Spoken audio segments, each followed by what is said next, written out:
NATO സഖ്യകക്ഷികളുടെ നിർണായകമായ യോഗം തുർക്കിയിലെ അങ്കാറയിൽ നടക്കുകയാണ്. അമേരിക്കൻ പ്രസിഡന്റ് ഡൊണാൾഡ് ട്രംപ് അടക്കമുള്ളവർ ഈ യോഗത്തിൽ പങ്കെടുക്കുന്നുണ്ട്. ഈ നാറ്റോ സഖ്യകക്ഷി യോഗത്തിൻ്റെ പശ്ചാത്തലത്തിൽ അമേരിക്കൻ പ്രസിഡന്റ് ഡൊണാൾഡ് ട്രംപും തുർക്കിയുടെ പ്രസിഡന്റും തമ്മിൽ നിർണായകമായ മറ്റൊരു ഉഭയകക്ഷി ചർച്ച നടന്നു. ആ ഉഭയകക്ഷി ചർച്ചയിൽ അമേരിക്കൻ പ്രസിഡന്റ് ചർച്ചയ്ക്ക് ശേഷം നടത്തിയത് തുർക്കിക്ക് ആശ്വാസമാകുന്ന ഒരു പ്രതികരണമായിരുന്നു. അതായത് തുർക്കിക്ക് മേൽ 2019 പ്രഖ്യാപിച്ചിരുന്ന ഉപരോധം അമേരിക്ക നീക്കാനുള്ള നടപടികൾ സ്വീകരിക്കും. ഒപ്പം F-35 യുദ്ധവിമാനങ്ങൾ തുർക്കിക്ക് നൽകാനുള്ള നടപടി സ്വീകരിക്കുകയും ചെയ്യുമെന്നാണ് അമേരിക്കൻ പ്രസിഡന്റ് ഡൊണാൾഡ് ട്രംപ് പ്രഖ്യാപിച്ചത്. എന്നാൽ ഇതിനെതിരെ അതിശക്തമായി രംഗത്ത് വന്നിരിക്കുകയാണ് ഇസ്രായേൽ പ്രധാനമന്ത്രി ബെഞ്ചമിൻ നെതന്യാഹു. ഒരു അന്താരാഷ്ട്ര മാധ്യമത്തിന് നൽകിയ അഭിമുഖത്തിലാണ് അദ്ദേഹം ഈ തീരുമാനത്തിനെതിരെ ആഞ്ഞടിച്ചത്. തുർക്കി ഇപ്പോഴും മുസ്ലിം ബ്രദർഹുഡ് ആശയങ്ങളുമായി പ്രവർത്തിക്കുന്ന അല്ലെങ്കിൽ അത്തരത്തിലുള്ള ആശയങ്ങൾ ഉൾക്കൊണ്ട് പ്രവർത്തിക്കുന്ന ഒരു ഭരണകൂടമാണ് തുർക്കിയിലുള്ളത്. അതുകൊണ്ട് തന്നെ അത്തരമൊരു ഭരണകൂടത്തിന് F-35 പോലെയുള്ള മാരകായുധങ്ങൾ നൽകുന്നത് മേഖലയിലെ സുരക്ഷിതത്വത്തെ ബാധിക്കുമെന്നാണ് ഇസ്രായേൽ പ്രധാനമന്ത്രി ബെഞ്ചമിൻ നെതന്യാഹു പറഞ്ഞിരിക്കുന്നത്. മാത്രമല്ല ഇസ്രായേലിനെ അവശേഷിപ്പിക്കില്ലെന്ന് ഭീഷണി മുഴക്കിയിട്ടുള്ള രാജ്യം കൂടിയാണ് തുർക്കി.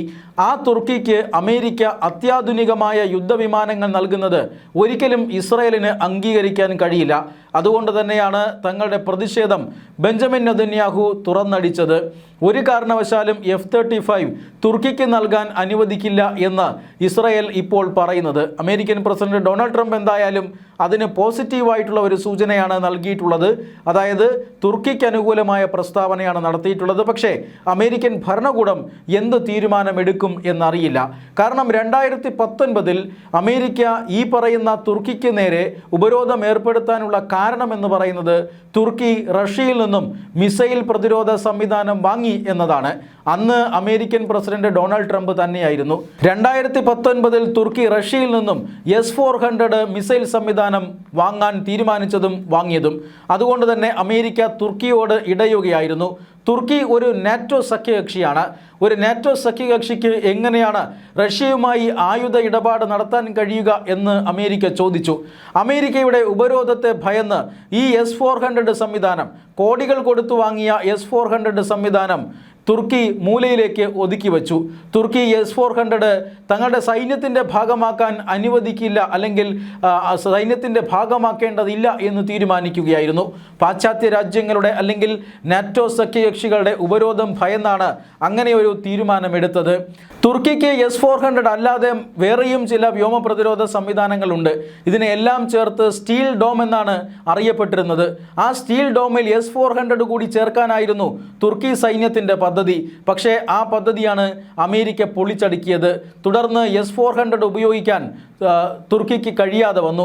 S-400 ഇന്ന് വിപണിയിലുള്ളതിൽ വെച്ച് ഏറ്റവും നല്ല വ്യോമ പ്രതിരോധ സംവിധാനമാണ് എന്ന് ഓപ്പറേഷൻ സിന്ദൂർ തെളിയിച്ചതാണ്. ഇന്ത്യക്ക് S-400 സംവിധാനം റഷ്യ നൽകിയിട്ടുണ്ട്. അതുകൊണ്ട് തന്നെ പാകിസ്ഥാൻ ആക്രമണങ്ങളെ ചെറുക്കാൻ ഇന്ത്യക്ക് സാധിച്ചിരുന്നു. പാകിസ്ഥാൻ ഓപ്പറേഷൻ സിന്ദൂറിൻ്റെ 2ാം ഘട്ടത്തിൽ ആയിരക്കണക്കിന് ഡ്രോണുകളും മിസൈലുകളുമാണ് ഇന്ത്യക്ക് നേരെ പ്രയോഗിച്ചത്. പാകിസ്ഥാൻ്റെ ഡ്രോണുകളും മിസൈലുകളും ഒന്നുപോലും ലക്ഷ്യം കണ്ടില്ല. ഇതെല്ലാം S-400 ഉൾപ്പെടെയുള്ള വ്യോമ പ്രതിരോധ സംവിധാനങ്ങൾ ആകാശത്ത് വെച്ച് തന്നെ തകർത്തിരുന്നു. ഇന്ത്യയുടെ പ്രതിരോധത്തിൻ്റെ ആണിക്കല്ലായിരുന്നു അന്ന് S-400. ഓപ്പറേഷൻ സിന്ദൂറിന് ശേഷം കൂടുതൽ S-400 വാങ്ങാൻ ഇന്ത്യ ഒരു ശ്രമം നടത്തിയിരുന്നു. അതിൻ്റെ ഭാഗമായി കൂടുതൽ S-400 റഷ്യ എത്തിക്കുകയും ചെയ്യും. പക്ഷേ ആ സമയത്താണ് തുർക്കിയിൽ ഇങ്ങനെയൊരു സാധനം വെറുതെ ഇരിക്കുന്ന കാര്യം റഷ്യൻ അധികൃതരുടെ ശ്രദ്ധയിൽപ്പെട്ടത്. S-400 എന്തായാലും തുർക്കി ഉപയോഗിക്കുന്നില്ല. ആ S-400 തിരികെ റഷ്യ വാങ്ങുന്നു.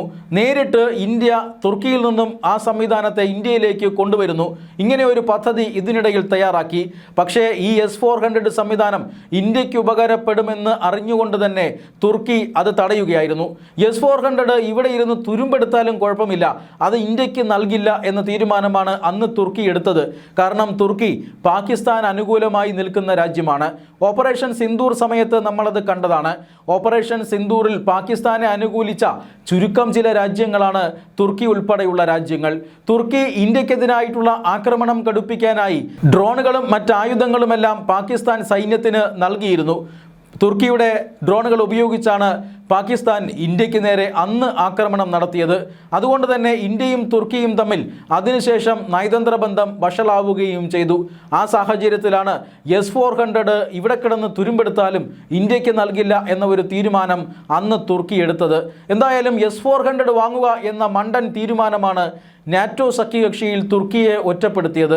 അവർ ഈ S-400 ഉപയോഗിക്കാതെ ആ ഒറ്റപ്പെടൽ അതിജീവിക്കാൻ ശ്രമിച്ചു. ആ അതിജീവനം ഇപ്പോഴാണ് വിജയത്തിലേക്ക് എത്തുന്നത്. അങ്ങനെയാണ് F-35 യുദ്ധവിമാനങ്ങൾ അമേരിക്ക ഈ തുർക്കിക്ക് നൽകാൻ തയ്യാറാകുന്നത്. ഇന്ത്യ ഉൾപ്പെടെയുള്ള രാജ്യങ്ങൾക്ക് അത് ഭീഷണിയായി മാറുമെന്ന് ഇസ്രായേൽ ഇപ്പോൾ പറയുന്നുണ്ട്. എന്തായാലും ഇസ്രായേൽ കടുത്ത സമ്മർദ്ദം ഈ F-35 യുദ്ധവിമാനങ്ങളുടെ ഡീലിനെതിരെ നടത്തും എന്നുറപ്പാണ്. നാറ്റോ സഖ്യകക്ഷികളുടെ യോഗത്തിന് ശേഷം അമേരിക്കൻ പ്രസിഡന്റ് അമേരിക്കയിൽ തിരിച്ചെത്തിയാലുടൻ ഇസ്രായേൽ പ്രധാനമന്ത്രി ബെഞ്ചമിൻ നെതന്യാഹുവുമായും ചർച്ച നടത്തും. കാരണം ഇസ്രായേൽ പ്രധാനമന്ത്രിയും ഡൊണാൾഡ് ട്രംപും തമ്മിൽ കടുത്ത അഭിപ്രായ വ്യത്യാസങ്ങൾ ഇതിനോടകം തന്നെ പല കാര്യങ്ങളിൽ നമ്മൾ കണ്ടു. ഇറാനുമായുള്ള യുദ്ധത്തിൻ്റെ കാര്യത്തിലും നെതന്യാഹുവിന് വ്യത്യസ്ത അഭിപ്രായമാണുള്ളത്. കുറച്ച് ദിവസത്തെ ആക്രമണത്തിന് ശേഷം വെടിനിർത്തലിലേക്ക് പോകാമെന്ന് അമേരിക്ക തീരുമാനിച്ചപ്പോൾ ഇസ്രായേൽ അതിനെ അനുവദിച്ചില്ല. മാത്രമല്ല, ഇസ്രായേൽ പറയുന്നത് ഇപ്പോഴും സൈനികമായി ശേഷിയുള്ള രാജ്യമാണ് ഇറാൻ. അതുകൊണ്ട് തന്നെ നിരന്തരം ഇറാനെ ആക്രമിച്ച് ഇറാൻ്റെ സൈനിക ശേഷിയെ ഇല്ലാതാക്കണമെന്നാണ് ഇസ്രായേൽ പറഞ്ഞത്. അതുകൊണ്ട് യുദ്ധം തുടരണമെന്ന നിലപാടായിരുന്നു ബെഞ്ചമിൻ നെതന്യാഹുവിനുണ്ടായിരുന്നത്. പക്ഷേ ആ നിലപാടിനോട് അമേരിക്ക യോജിച്ചില്ല.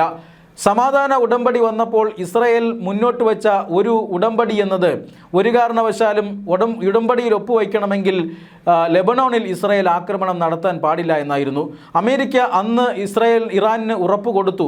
പക്ഷേ അമേരിക്ക പറഞ്ഞാൽ ഇസ്രായേൽ കേൾക്കണമെന്നില്ല. അമേരിക്ക അത് പറയുകയും ഇസ്രായേൽ അത് നിരസിക്കുകയും ചെയ്തു. ഞങ്ങൾ ഈ യുദ്ധം നടത്തുന്നത് ലെബനനെതിരെ അല്ല, മറിച്ച് ഹിസ്ബുള്ള എന്ന ഭീകര സംഘടനയ്ക്കെതിരെയാണ്. ഞങ്ങളിപ്പോൾ ആക്രമണം നടത്തിയില്ല എങ്കിൽ ഉചിതമായ സമയത്ത് അവർ നമ്മളെ ആക്രമിക്കും. അതില്ലാതാക്കാനാണ് ഞങ്ങൾ ഹിസ്ബുള്ളയെ ആക്രമിക്കുന്നതെന്നും ഇക്കാര്യത്തിൽ അമേരിക്കയുടെ ഉപദേശം വേണ്ട എന്നും നെതന്യാഹു തുറന്നടിക്കുകയായിരുന്നു.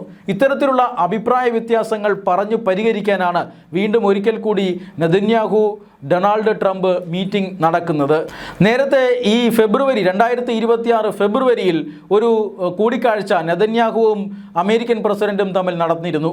ആ കൂടിക്കാഴ്ചയിലാണ് നിർണായകമായ യുദ്ധത്തിൻ്റെ പ്ലാൻ നെതന്യാഹു ട്രംപിന് നൽകിയത്. അതിനെ തുടർന്നാണ് ഈ ഫെബ്രുവരി 28 അമേരിക്കയും അതുപോലെ തന്നെ ഇസ്രായേലും സംയുക്തമായി ഇറാനെ ആക്രമിച്ചത്. ആ സംഘർഷം ഇപ്പോഴും അവസാനിച്ചിട്ടില്ല. ഈ സാഹചര്യത്തിലാണ് വീണ്ടും ഒരിക്കൽ കൂടി നെതന്യാഹുവും ഡൊണാൾഡ് ട്രംപും കൂടിക്കാണുന്നത്.